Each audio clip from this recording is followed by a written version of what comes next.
Welcome back to Keon's lab, and this is an Inrunner brushless DC jet turbine fan, enclosed in a 3D printed, almost airtight enclosure that I drew, 3D modeled, if I can focus on it, which I drew, 3D modeled, 3D printed, and from a combination of chance and just practice, it was a perfect fit on the first try. And I actually have two of them here, one of which does not have a connected electronic speed controller, and one of which, this one, which does. As you can see, it has a ESC and a PWM controller on it. And the inclusion of the ESC for anyone actually looking to try these out for themselves is very, very important, because the product description on these was not totally accurate and kind of misleading, to be honest. So let's start with some context. So I am just going to quickly go over the Inrunner BLDC fan. So this is basically, if I can focus again, a 32mm brushless DC fan. Now, when I say brushless DC, what comes to mind for, I bet most people, is something like this. This is called an Outrunner brushless DC fan, and is by far the most common type of brushless DC fan you'll encounter on things like drones. So assuming that the people watching have a general understanding of what a brushless DC motor is, and a basic or general understanding, got ink on my hand, a general understanding of how they are constructed, only as far as the fact that the magnets are on the outside here and the windings on the inside. So if you can't see, and this would be a great place to shine my COB LED if I had it hooked up permanently to a heatsink, but you may be able to see tiny little rectangular permanent magnets, so little metal bars, if I can focus on there. The camera really wants to focus on that thing. Okay, so you can see little rectangular, or you can't, these tiny little rectangular metal bars on the inner wall. These are actually permanent magnets. And if I can get the light coming through again, and you may notice that they are actually not making any contact with the pieces of metal that the windings are wrapped around. And you can actually see the magnets better here now. And the only reason I'm explaining this is because this is known as an Outrunner fan, or sorry, an Outrunner BLDC motor, for this very reason. It is the outside that runs. It is literally that simple. So now that you know how a normal Outrunner brushless DC fan works, or I keep calling it a fan, a brushless DC motor works, you may be able to guess what it means when it says Inrunner, or when it's called an Inrunner brushless DC fan. So take a look through here, and you may notice something. You don't see any coils. And that actually has nothing to do with the fact that it's an Inrunner or Outrunner BLDC motor. It's just due to the fact that the actual motor part here is much, much smaller in diameter than the actual air duct. The construction actually does sort of resemble a jet engine. But again, I keep getting distracted. So back to the Inrunner BLDC jet turbine fan compared to the BLDC fan. So after having physically seen how a Outrunner BLDC fan works, or a BLDC motor, I keep calling it a fan, I think it should be pretty easy for people to be able to tell how an Inrunner BLDC fan works. And this one is actually a fan. So the concept is identical. You have stators and magnets, with the construction of this jet fan here just differing very slightly, simply because it is meant to move air. So the actual BLDC fan is here, and the rest of this is all just an air duct. And you may notice, while it does have one rotor that has the angled fins on it, the longer fins on the bottom, while they look straight, are actually curved, which I find quite interesting, because technically that's providing even more air pressure. I'm really not too sure about that, but it really does make it look more like a jet engine, something which I find extremely cool, and is one of the major reasons why I even decided to buy it in the first place. So just to reiterate, the Outrunner BLDC fan has the coils on the inside and the magnets on the outside, while the Inrunner BLDC fan, so the actual motor is here, it's on the inside here. It's not actually the entire thing here, but with the Inrunner BLDC fan, we would have the inverse of this, where you have the stators here, the coils coming out radially from the walls, with the permanent magnets, the ones that you saw inlaid in the wall here, laid along the center, allowing the outside of the motor casing to remain stationary while the inside spins, more similar to a standard brushed DC fan. So here there was just a turbine attached, but obviously it used to be just a shaft. And the final piece of information before getting into the drawing is that, actually I'm going to leave that for afterwards, it's getting a little bit too long of an intro here. So at first when I got this fan, it was mostly just for how cool it looked, and I thought it would make a very, very, very cool series of videos where we start working with these and making cool stuff out of it. But after receiving one that actually worked with the ESC that it came with, something we will get into a little bit later in the video. So once I got a motor that would spin up, and actually plugged it into the power supply to see how much air pressure it makes and see how powerful it is, I noticed that this thing was producing almost the identical amount of air pressure that those accelerator hand dryers that you see in like the washrooms in high traffic areas like malls, for example, would produce. And by the way, the air goes in from here and out from there. So if I can stop knocking everything on the table. So now I can begin explaining the drawing, why I drew what I drew, what these things are here, and what changed from the drawing to the actual version I have here. And I'm going to use the master copy here just so I can bring it close and still have it be in focus and not blurry. So I made this drawing after testing out the jet fan and seeing how powerful it was. It gave me the motivation to actually want to draw this out and then 3D model it to actually get something that would make what is going to be a really, really, really cool project. So the way I started with drawing the sketch is quite straightforward. I'm not going to spend way too much time on it, but essentially I took the calipers, making sure they were zeroed, and started taking all the dimensions, making sure they were all correct and not off at an angle, getting the base measurements for the motor, such as the outer diameter, which I believe was exactly 32 millimeters, so 32 millimeters, the inner diameter, the diameter of the fan hub, the diameter of this fan blade bushing thing, the length of the fan case, the length of the top of the case, and if I can zoom in here, the length of the top of the case to about this cylindrical part here, which is where it seems to be transitioning from the actual aluminum alloy motor part to the very thick layer of heat shrink surrounding the wires. So taking my time to make sure that every measurement is actually as close to reality as possible,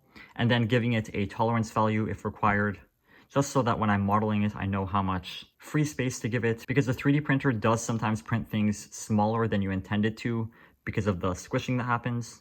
This is specifically true with the circles, something which after accommodating for will result in very, very high quality 3D prints. And then the slightly more tricky part of the process, which is determining what point I want to, what area I want to use here as a reference for when I model this into my digital assembly. So in this case, I noticed that the actual Inrunner BLDC fan is this part here, something which is rather obvious because you can see straight through here. All of this is just an air duct. So the 32 millimeters is the diameter of the duct plus the fan, and not the actual diameter of the motor itself. But essentially, after feeling around the very, very thick heat shrink they have on here, I settled on, let me see, because it's not even all around. I settled on one of these straight round parts. They might have been one of these things here. And if I remember correctly, it was the bump, because I wanted to make sure that no plastic is pushing up against here. So I used this, either the bump or this line here as a reference. I cannot remember, but essentially I took the measurement again from the top and eyeballed all the way. You can see that's where the motor ends and where the heat shrink begins. And again, that's roughly, so it would be like give or take a certain amount as you rotate this around. So I also put into account the amount that this changes as you rotate it, and then simply took an average and adjusted it based on my personal instinct after years of having 3D printed stuff, which in surprisingly many cases results in very few iterations, if any, needing to be done for my more basic designs. So this one, for example, only had one iteration print before the final one. And before I get into that, I will briefly explain the more in-depth stuff on here before we go into the actual 3D printed parts. So given the fact that this motor is advertised to be able to handle up to 350 or 380 watts, I believe, I will put the number here, but it was upwards of 300 watts and under 400 watts with the amount of power consumption I got plugging it into my 10 amp power supply at 14.5 volts, resulting in almost 10 amps of power draw or 100 watts. Which of course made this thing spin extremely fast and make very, very, very high air pressures, resulting in two unwanted byproducts, which I had kept in mind when doing my drawing, but sort of omitted when actually making the design. Only because the first print was such a flush fit, and because this is going to be used in a hand dryer that isn't really going to be operating in very long pulses. So I haven't tested this, but I believe something as simple as the right thickness of copper foil or something placed on the inside and reprinted with the inner diameter adjusted accordingly should be enough to cool this down given like the 8-second burst that it's going to be running at. Because the ESC, which we will also get into, is very, very efficient. So zooming into the drawing here, This is again where the calipers come in. So I knew that this was 32 millimeters, so I put around 32 millimeters here. And I told myself, well, how much would look about right for a bracket that I want to 3D print? And then I sort of take the millimeter value there and then round it to what I think is right, and then add it to the sketch. And if it wasn't for an anti-vibration compression layer that I had added to the design here, that I actually did not include in the final thing, in the final print, this drawing would have been a much, much simpler drawing. But essentially what you're seeing here is the fan center here. So basically the parts with the checker marks here, the hatch marks, are showing where the fan is, or rather where the actual spinning blade is. And then all I did was take the calipers and sort of eyeball what I would think would be approximately a thickness that looks right for a bracket connector. So about 8 millimeters seemed right to me because it's going to be doubled up. So I told myself, okay, 8 millimeters. So as you can see on the drawing here, I have put 8 millimeters for the thickness here. And if we measure it with the calipers, you can see it should be almost exactly 8 millimeters. Of course, a little bit less because the 3D printer does crush it a little bit. And after deciding that about 8 millimeters, and I have to keep focusing here. So after deciding that 8 millimeters was a satisfactory thickness for the bracket thickness here for where it's going to be screwed into, I took the value of 8 millimeters and added it to each side using the 32 millimeter circle as a reference. However, you may notice the gap between what is representing the outer wall of the fan and the actual inner wall of the bracket here. And this was in place, if you have not seen it, for a thermal pad for both a gap filler and a vibration gasket. Because I can imagine this thing would vibrate quite a bit when spinning up at full speed. And I wanted to reduce the amount that the 3D printed shell would behave like a speaker diaphragm, basically. Because I print with a low infill for my prototype, so it's faster. But if anything, even with a high infill, it could even potentially be worse. So the idea I had is using these thermal pads, which I got a long time ago, and which are quite bad. They do not function very well as thermal pads. It was 99 cents free shipping. But these are like compressible silicone-like materials. I'm not quite sure what these are made of. But whatever it is quite compressible and it would seem to absorb vibration quite well. And it is a thermal pad to some extent, so I do feel it like get a little bit cold when I've just picked it up. So it does have more thermal conductivity than any kind of plastic would have. So it would also in a way be providing cooling, or not cooling, but taking the heat out a little bit and spreading it into the plastic. Because if you can't notice, the surface of this is not completely flat. It's actually got little ridges on it. And that's going to affect how well the heat transfer is going to happen, because the 3D printed part also has ridges on it. But of course, they don't match. So when sketching this, but I didn't include it when designing it on the CAD, but when sketching it, I included space. And you can see where I put a note that would say how thick the gap here would be. So to explain this drawing a little bit better, I'm going to take the full-size one, since the tiny one I printed out here is the first test fit piece I printed, and I printed it short just to make sure that it fits. Once I knew that this piece would fit and the fan was a perfect flush fit with the case, I realized I might as well just not include the addition of the thermal pads, because then I would have to reprint everything, and the very short burst that this fan is going to be running for in a hand dryer application is not going to be producing that much heat. However, if we do ever add a heating element to this, then that may become something that is necessary. But the idea here was basically to have this compressible thermal pad here. So this is how the design was supposed to be. You can see the thermal pads can compress a little bit when I squish them, and that's what this is for. So I put an example where I just picked an arbitrary thing like D0 that represents the difference in thickness after full compression when you're tightening the screws on here. So you can see I drew here the thermal pad before being compressed and after being compressed, and I drew a line to show the amount that it's been compressed by, and I named that D0 with the value D1 corresponding to how much these two tabs would be separated with these thermal pads in place.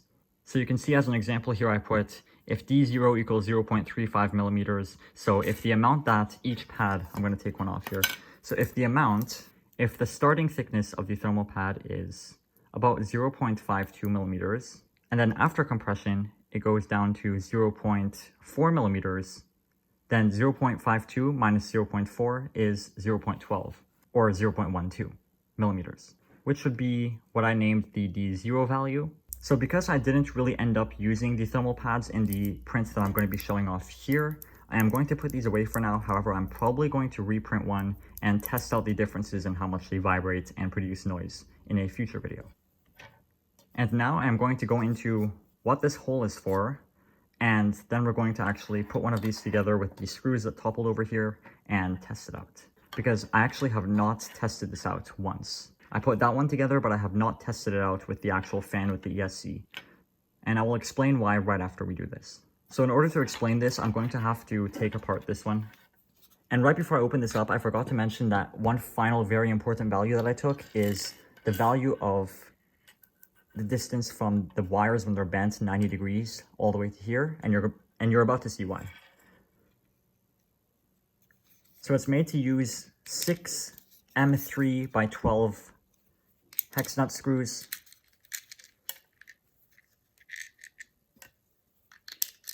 I didn't overly tighten it here.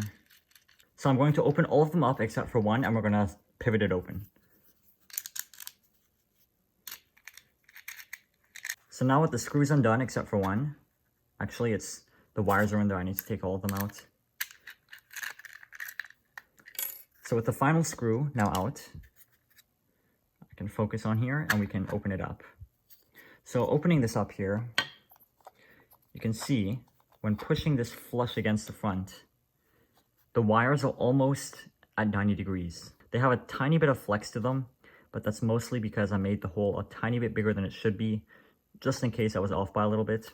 I wanted to create a fan duct that would be mostly airtight, because I intend to make this either into a hand dryer and or into like a compressed air replacement thing, like a high pressure air duster. So I don't really want to have any leaks in here. And while this would have been quite easy to do if this was giving the air out from the front, it's taking the air in from the turbines here, just like a jet engine, and spitting it out from the back. Now, given the fact that we have all of these wires here, especially before connecting, I really had no idea how to do it until I started actually extruding it from the sketch that I created using the drawing. So at first I was thinking of some weird idea of like putting 3 holes and then like running these through at different angles. But then I realized the best idea would probably be to just place a hole inside of here, like in the wall of the cylinder, that is just slightly bigger than the dimensions of the wires in both this direction and that direction with all of them together. And after printing it, it happened to be just perfect for these wires. Oh yeah, so the second idea was making the air come out directly this way instead of going directly downwards, simply by closing the bottom and making it sort of bend, and then 3D printing another one of these that would have like a full end stop to it, and putting the short bracket on here just to see what it looks like. I actually remember the first idea I had with this was to make this like a hand dryer where it would take the air in from the top and blow the air out from the side. Of course, it would have like some type of nozzle molded into here that would cup it that way. And then I would of course make a longer version of this, probably to here, and then make it have a nozzle that would, again, I'm not really sure how I would do this. I kind of abandoned that idea for the more versatile one, which is this one, because this can then be used as both an air compressor gun like this, or mounted like that. It can be an air compressor gun. It can be a heat gun, technically. If I put heating elements behind here, I could technically make this a powerful heat gun. However, that's something that I wouldn't really be comfortable doing using PLA plastic like this. So before I distract myself again with some extra details, let me go back to why there's 3 wires here that are cut and an ESC with PWM controller here that is connected to that motor, because I did not cut these. So the reason I have 2 of these fans at all is not because I wanted 2 of them, but it's rather because the description was sort of misleading when it came to the type of ESC. Now, I could be wrong here. I have only tested one type of ESC, but doing some research, I am pretty sure that what they're using here is some type of programmable ESC. What I mean by that is, anyone who has used like a normal brushless motor similar to this one with an Arduino before has probably used an ESC similar to this. And in the description for this, for these turbine fans, so if I forgot to mention, these fans were modified by the actual seller to have the stators rewound so it can actually run off of an ESC. and I'm assuming they have also programmed the ESC to go along with it. And the only reason I suspect that the ESC is a programmable one and not just a generic ESC is because while in the product description for these, it said any RC ESC would work, with 30 amps on this one being well within the current limit for this. I decided to get the version of the fan without the ESC and PWM controller because a lot of BLDC fans come with those included, and it's usually just an extra cost for nothing more than a basic ESC and generic PWM controller. However, that does seem to be slightly different in this case, because when I tried connecting the ESC here to this fan, when I plugged the ESC in, the motor simply made little jerks like this, and it couldn't even complete a full rotation. And the ESC started getting really hot. And while I do not know too much about the actual principle of how BLDC motors work beyond the surface level stuff, I am almost certain that is something to do with the way in which the stators are being fired by the ESC. I'm thinking that there is a different type of winding assembly inside of this type of motor than there is inside of the more generic types of motors. Something which seems even more plausible when considering the fact that the winding in here, according to the description, was hand wound with wires like the ones in this one, enameled copper wires, also known as magnet wire, at a thickness that would support its use with a ESC up to 16.5 volts. As if I did not mention it before, these fans normally run on anywhere from, the ones I've seen, they required like 300 volts. And that's actually one of the reasons that this motor stood out to me, because looking at the cheaper versions of this rotor fan, of this type of turbine fan, there are much cheaper versions of the same diameter on places like Aliexpress and eBay, but the difference is that they require upwards of 300 volts, some of them, which I have no idea where that would be used, other than some sort of industrial application. So the fact that the seller had actually unwound the stator windings and rewound it so that it could be operated with a ESC, which I'm assuming they also programmed or had someone programmed to be able to work with such stators, that was quite a cool thing. That was quite a cool find, which is why I decided to get one. And when this one didn't work with the ESC that I had, I wanted it to work so badly that I just got the one with the ESC and PWM controller. So starting with the first one here, I'm just gonna put the fan in, put the cover on, make sure it's aligned, and just putting in the screws. 1, 2, 3, 4, 5. And the way I put these nuts on is I just stick it on the bottom there, then put the Allen key in, twist it back until it locks, and then screw it in like that. Then like a car tire going on the opposite side.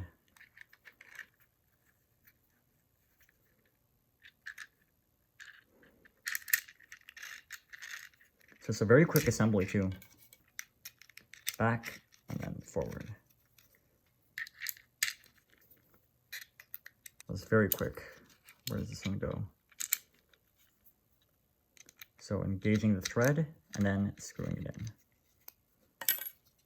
And there we go, our fan.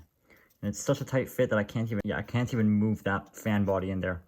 Probably thanks to the combination of the ridges in the 3D printing in combination with the ridges in the aluminum. And for a second one here. And it's gonna be like this until I can get the, what's it called? Banana connectors that I ordered individually. So I'm just gonna put this on. Let me get everything lined up. Okay, 6 nuts and 6 bolts.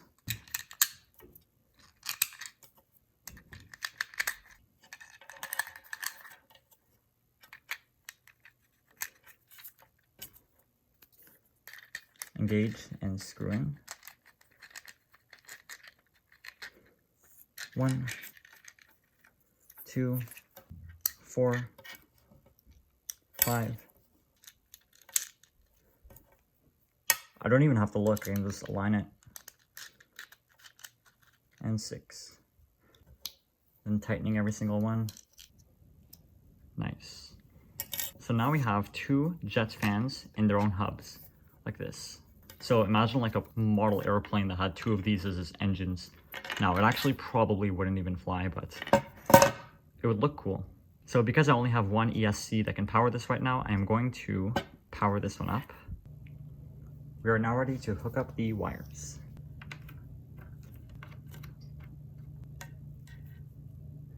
So it's positive, negative. Okay. So I will point this away from the table because last time it took me forever to set everything back up. So making sure the potentiometer is all the way on low, I will point this sort of that way, not too close to the surface of the table so it doesn't suck anything in. And the voltage is only on 5 volts and it's off, so I'm going to bring it up to, let's begin at 12 volts and turn the power on. It should give a beeping noise. Okay, it is, okay, ESC is now armed. So if we begin revving up,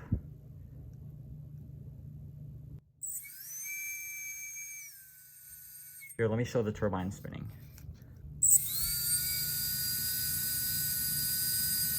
So this is actually directing the air so effectively that it's moving stuff across the room. So I have a sticky note here, just to demonstrate how much force it's giving out without blowing everything off the table. So this should be good.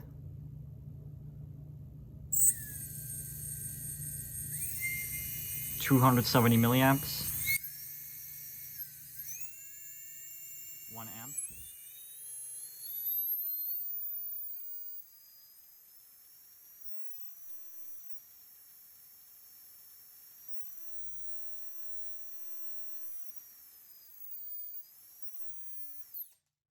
But that was only at 12 volts and this is rated for up to 16.5. So I'm going to go right up to 16 volts, 16.2, let's do 16.25.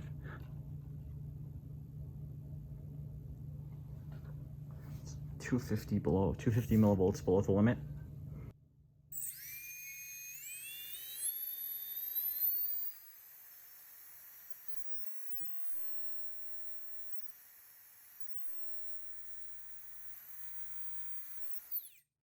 Wait a second, that hole wasn't plugged. I forgot to plug that. So it could probably even do better. Let me just cover that up in polyamide. ESC is still armed.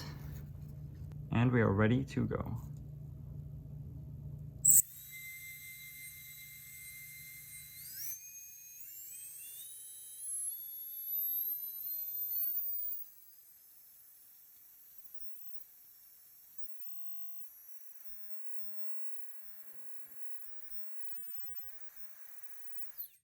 So going right up to the 16.45, just barely to the limit, because we do have a 10 amp limit on this power supply. In 3, 2, 1.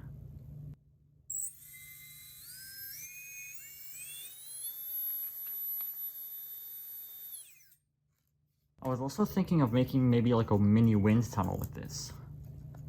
It's about 40, 45, 50 centimeters away.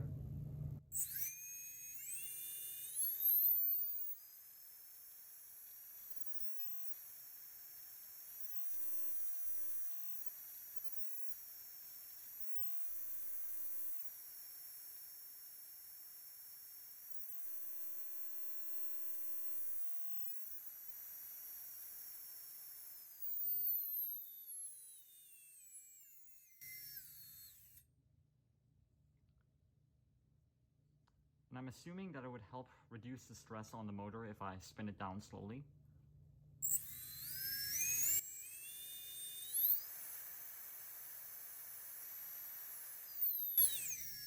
You can really sense the amount of thrust it's making. Maybe I can lay it on the table and see if it goes forward.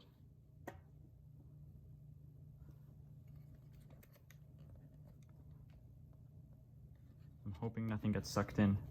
3, 2, 1.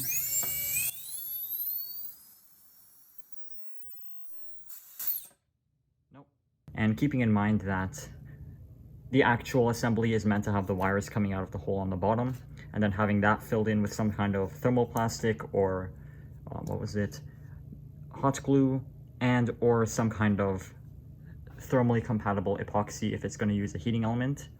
As I have ordered a specific type of nichrome resistive wire, which is used for heating elements, that is flat, like the kind in a toaster.